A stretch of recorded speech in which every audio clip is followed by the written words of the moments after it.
Alors on évoquait tout à l'heure 3 indicateurs clés, le TASE, le chiffre d'affaires et la marge. Comment fais-tu pour les préserver au sein d'Eggers Conseil?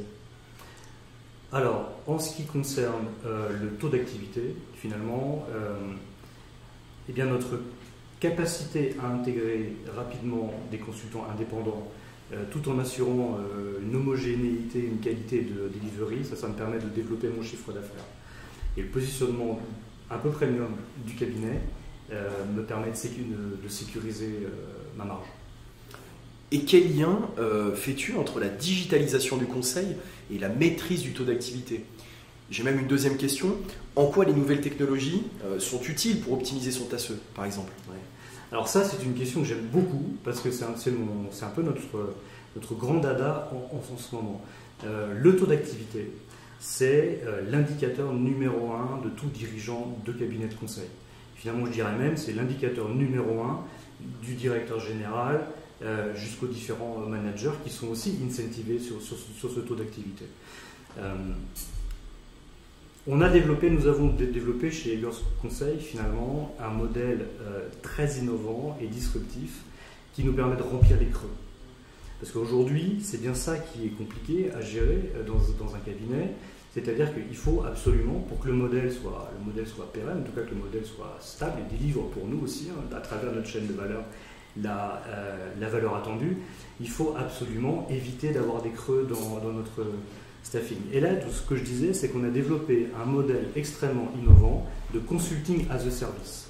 Ce consulting as a service, ou CAS, est un modèle qui nous permet de remplir les creux. Alors, remplir les creux, qu'est-ce que ça veut dire?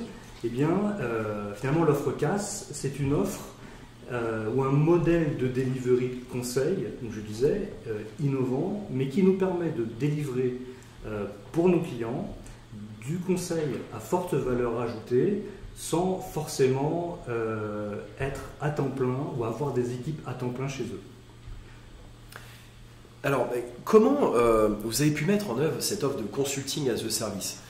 Est-ce que le logiciel, par exemple, Edward Suite, a eu son rôle à jouer? Oui, effectivement, je crois qu'on n'aurait pas pu mettre en place aussi rapidement et aussi efficacement cette nouvelle offre. Pourquoi? Eh bien, tout simplement parce que le logiciel, en tout cas cette digitalisation de nos activités à travers les modules de Edward Suite, eh bien, nous permettent d'assurer du delivery, du management à distance. C'est-à-dire que dans cette nouvelle offre CAS, ce qu'il faut comprendre, c'est que c'est une offre qui est particulièrement adaptée finalement, à des clients qui n'ont pas besoin d'avoir un consultant ou des équipes tout le temps sur leur plateau, mais qui ont besoin d'être accompagnés sur des sujets d'expertise un peu par-ci par-là, d'être challengés sur une stratégie, d'être challengés sur de l'apport de méthodologie, par exemple, sur la rédaction d'un cahier des charges.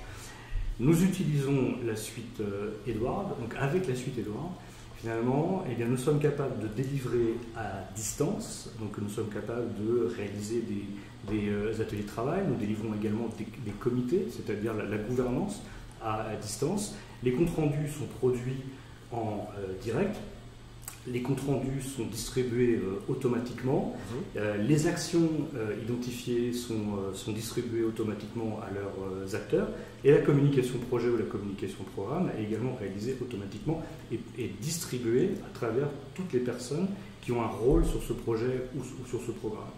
C'est quelque chose qui est extrêmement efficace, c'est d'une grande efficacité, ça nous permet de gagner énormément de temps. Il faut bien comprendre que le digital est en train de révolutionner le métier du conseil et que, à mon avis, ça n'est que le début. De ton point de vue, comment les dirigeants de cabinets de conseil peuvent créer une culture d'entreprise axée sur la protection de la chaîne de valeur? Est-ce qu'on peut parler par exemple de formation continue ou autre chose? Alors, la manière dont nous travaillons, c'est, en tout cas en interne, c'est exactement la manière dont nous travaillons avec nos clients pour nos clients. C'est-à-dire qu'il y a deux grands volets. Effectivement, qui s'apparente à de la gestion du changement, ou en tout cas de l'appropriation. Là, on a eu besoin effectivement de travailler sur la gestion du changement quand on est passé finalement d'un tout Microsoft à un quasiment tout sur des nouvelles technologies adaptées au modèle du consultant. travailler sur cette culture d'entreprise, finalement, de la manière dont nous le faisons. C'est-à-dire que cette chaîne de valeur, elle est tellement importante, elle est tellement puissante, et ce que je disais tout à l'heure, c'est que c'est bien l'outil numéro 1 du consultant. Donc, tous nos consultants commencent notamment par être formés sur cette notion de chaîne de valeur. Qu'est-ce qu'une chaîne de valeur? Comment est-ce qu'on la traite? Comment est-ce qu'on l'évalue? Et comment est-ce qu'on la travaille chez nos clients? Et progressivement, eh bien, on les amène finalement à regarder, à comprendre la chaîne de valeur du conseil, puisque c'est ce qui nous regarde. Hein. Nous, en tant que cabinet de conseil, cette chaîne de valeur, c'est tout ce qui doit être impérativement être déroulé de manière à délivrer la valeur attendue. Et c'est impératif que tous nos collaborateurs, que ce soit des collaborateurs en contrat, en CDI, en CDD ou des collaborateurs freelance, c'est exactement la même chose. C'est-à-dire que dès qu'on peut, on la montre, on l'explique. Et on explique et on réexplique. Et on fait comprendre à chacun finalement quel est son rôle dans l'ensemble, dans toute ou partie finalement des maillons de cette chaîne de valeur. Donc montrer, remontrer, expliquer et mettre en place les meilleures méthodes de la gestion du changement, tout comme on le fait chez nos clients, ça c'est important. Alors Thomas, dernière question, la fuite des consultants du salariat vers le modèle indépendant, est-ce que ça te fait peur? Non. Alors effectivement, cette fuite ne nous fait pas peur. Ça ne nous fait pas peur parce que nous sommes capables d'intégrer très rapidement, c'est ce que je disais tout à l'heure, finalement nous sommes capables d'intégrer très rapidement des consultants indépendants et de les faire travailler dans notre modèle tout en assurant la qualité du delivery. Et ça nous fait d'autant moins peur que l'on a de très bonnes relations avec des cabinets de portage qui nous présentent et mettent à disposition des consultants indépendants, experts, qui, parce qu'ils connaissent notre métier, parce que ce sont des consultants, parce qu'ils connaissent les méthodologies du consultant, rentrent très très vite dans notre manière de travailler avec les modules de la suite et Edward, comprennent, voient l'intérêt et très vite ils délivrent la valeur attendue, voire un peu plus que la valeur attendue. Et ça c'est vraiment très important pour nous. Donc non, ça ne nous fait pas peur.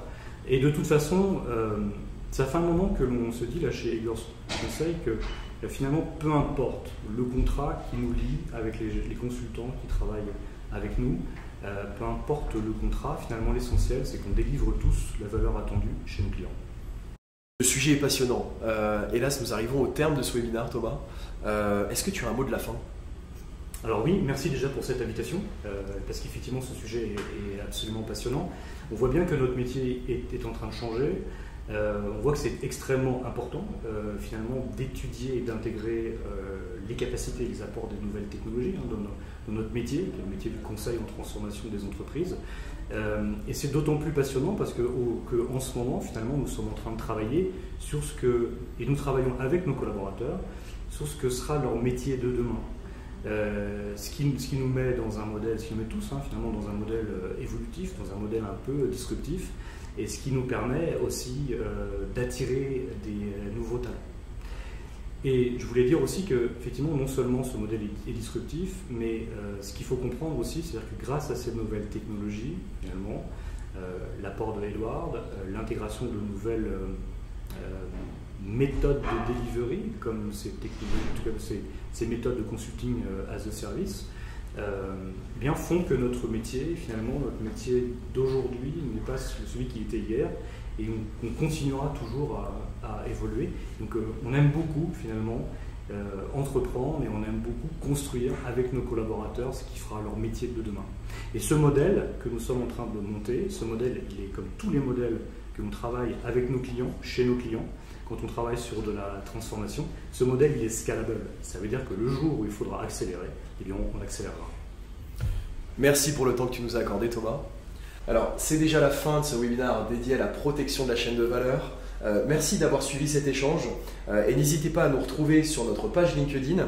N'hésitez pas également à faire un tour sur notre site internet et sur notre page YouTube et sur notre blog pour suivre l'actualité de la transformation. À bientôt. Merci, à bientôt.